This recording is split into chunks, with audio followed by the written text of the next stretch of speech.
মানুষকে মুক্তি করার জন্য, দুর্নীতি দুঃশাসন থেকে এদেশের মানুষকে রক্ষার জন্য, দ্রব্যমূল্যের ঊর্ধ্বগতি থেকে এদেশের খেটে খাওয়া শ্রমজীবী মেহনতি মানুষ, মধ্যবিত্ত নিম্ন মধ্যবিত্তকে বাঁচানোর জন্য আমাদের সবাইকে আরেকবার দেশ নায়ক তারেক রহমানের নেতৃত্বে যুদ্ধে অবতীর্ণ হতে হবে। শেখ হাসিনার আবিষ্কার, শেখ হাসিনার এই ক্ষমতাকে থাকার জন্য, টিকিয়ে রাখার জন্য যার কষ্ট ক্লেশ সাধনা এবং শ্রমে আজকে শেখ হাসিনা প্রধানমন্ত্রীর চেয়ারে আছেন, তিনি হচ্ছে আজিজ।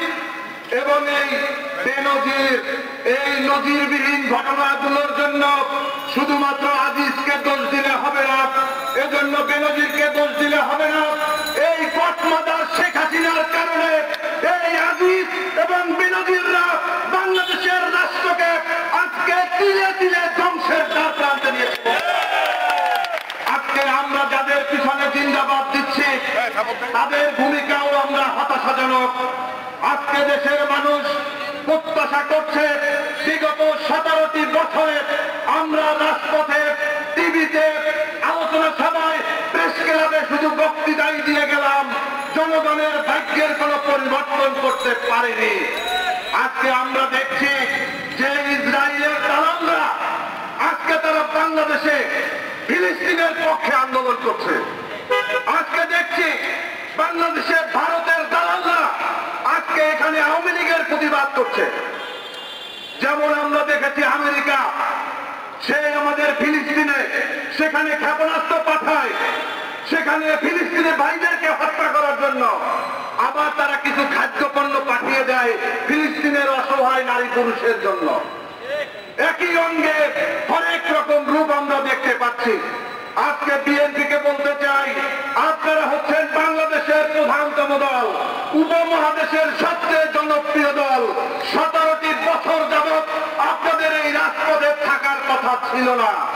বিগত দিনের সমস্ত ভুল ত্রুটি থেকে শুধরে সামনের দিকে এগিয়ে যেতে হবে।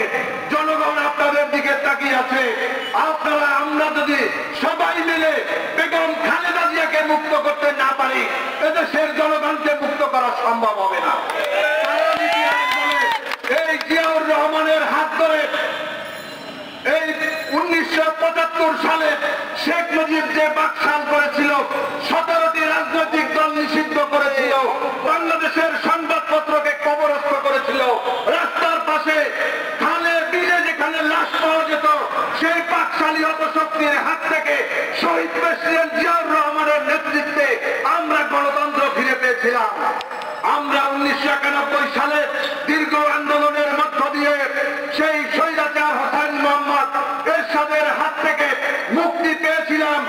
আমাদের আপসহীন নেত্রী দেশনেত্রী বেগম খালেদা জিয়ার হাত ধরে দীর্ঘ 17 বছরের আওয়ামী দুঃশাসন, আওয়ামী জাহিলিয়াত থেকে এদেশের মানুষকে মুক্তি করার জন্য, দুর্নীতি দুঃশাসন থেকে এদেশের মানুষকে রক্ষার জন্য, দ্রব্যমূল্যের ঊর্ধ্বগতি থেকে এদেশের খেটে খাওয়া শ্রমজীবী মেহনতি মানুষ, মধ্যবিত্ত নিম্ন মধ্যবিত্তকে বাঁচানোর জন্য আমাদের সবাইকে আরেকবার দেশ নায়ক তারেক রহমানের নেতৃত্বে যুদ্ধে অবতীর্ণ হতে হবে।